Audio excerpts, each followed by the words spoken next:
नमस्कार दोस्तों, आईएएस पर आप सभी का स्वागत करता हूं। आज हम डिस्कस करेंगे एक इम्पॉर्टेंट स्टैट्यूटरी बॉडी के बारे में, नेशनल इन्वेस्टिगेशन एजेंसी। पिछले 1-2 साल से नेशनल इन्वेस्टिगेशन एजेंसी न्यूज में रहा है। 2019 में एनआईए एक्ट में बदलाव किया गया था, तो इसलिए न्यूज में रहा था। तो role of NIA internal security के पर्सपेक्टिव से बहुत इंपॉर्टेंट है। तो इस वीडियो पर हम डिस्कस करेंगे एनआईए क्या है, रोल ऑफ एनआईए और एनआईए कैसे प्रोसिक्यूट करता है। चलिए शुरुआत करते हैं। पीडीएफ के लिए आप लोग हमारे साथ जुड़ सकते हैं टेलीग्राम चैनल पर। देखिए, नेशनल इन्वेस्टिगेशन एजेंसी एक स्टैट्यूटरी बॉडी है, तो इसे गठन किया गया था नेशनल इन्वेस्टिगेशन एजेंसी एक्ट 2008 के तहत।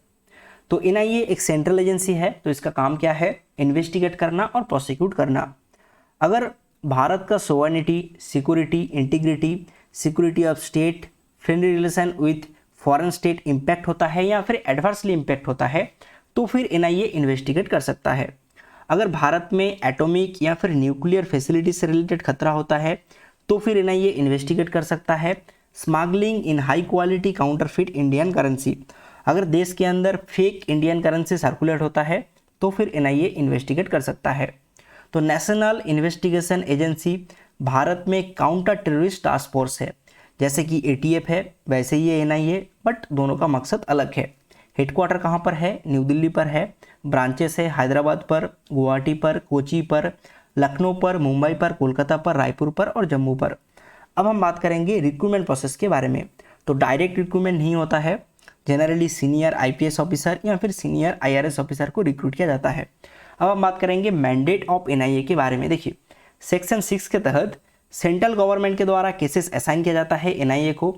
तो एनआईए को एम्पावर किया गया है इन्वेस्टिगेट करने के लिए और एक्यूज्ड को प्रोसिक्यूट करने के लिए। तो इसके लिए गठन किया गया है एनआईए स्पेशल कोर्ट।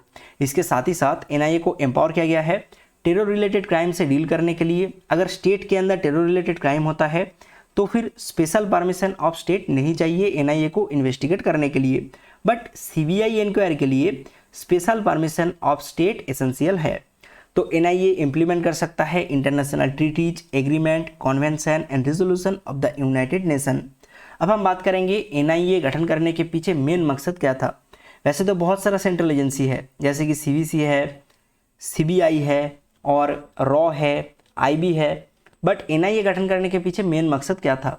देखिए, फर्स्ट मकसद था लेफ्ट विंग एक्सट्रीमिज्म को काउंटर करना। तो भारत में इंटरनल थ्रेट है नक्सलिज्म, तो नक्सलिज्म को काउंटर करना, ये था एक मकसद। फिर देखिए, सेकंड मकसद था टेररिस्ट थ्रेट। तो भारत में बहुत सारा इंसर्जेंट ग्रुप है, तो इंसर्जेंट ग्रुप को काउंटर करना एक मकसद था। फेक करेंसी सर्कुलेशन रोकना, ह्यूमन ट्रैफिकिंग रोकना और ड्रग ट्रैफिकिंग रोकना। देखिए, भारत सैंडविच है गोल्डन क्रिसेंट और गोल्डन ट्रायंगल के बीच में।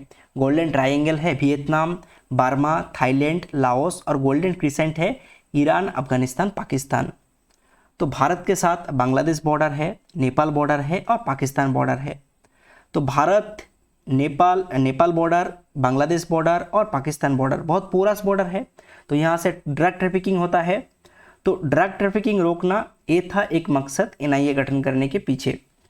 अब हम बात करते हैं रिसेंट डेवलपमेंट के बारे में। देखिए, 2019 में जो अमेंडमेंट किया गया था, तो इसमें कुछ एडिशनल प्रोविजन ऐड किया गया था, जैसे कि ह्यूमन ट्रैफिकिंग से related offences related to counterfeit currency और बैंक नोट, मैन्युफैक्चर और sale of prohibited arms, cyber terrorism, offences under the explosive substance act 1908।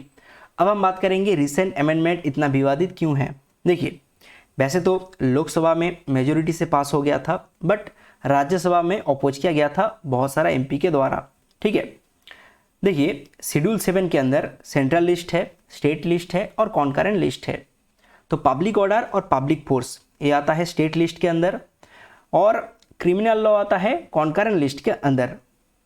तो बहुत सारा ऐसा बदलाव किया गया है जिसमें एनआईए को कुछ एक्स्ट्रा पावर दिया गया है। ठीक है, तो यहाँ पर एनआईए स्टेट के मैटर में दखलंदाजी कर सकता है। ठीक है, तो इसलिए ये इतना विवादित था। इसके साथ ही साथ देखिए, साइबर टेररिज्म ऐड किया गया है, बट अभी तक इंडिया में साइबर टेररिज्म का प्रॉपर डेफिनेशन नहीं है। ठीक है, नेक्स्ट देखिए, the amendment also gives the agency authority to investigate crimes committed by person which are against Indian citizen or affecting the interest of India. This has been not defined. देखिए, मोदी सरकार government में आने के बाद intolerance, nationalism और JNU से related बहुत सारा मुद्दा आया था। तो इसलिए अभी एनआईए का जो पावर है इतना ब्रॉड हो गया है, किसी को भी अरेस्ट किया जा सकता है इसी मैटर पर। ठीक है, तो आशा करता हूँ आप लोगों को समझ में आया होगा। मिलते हैं नेक्स्ट वीडियो पर। Thank you.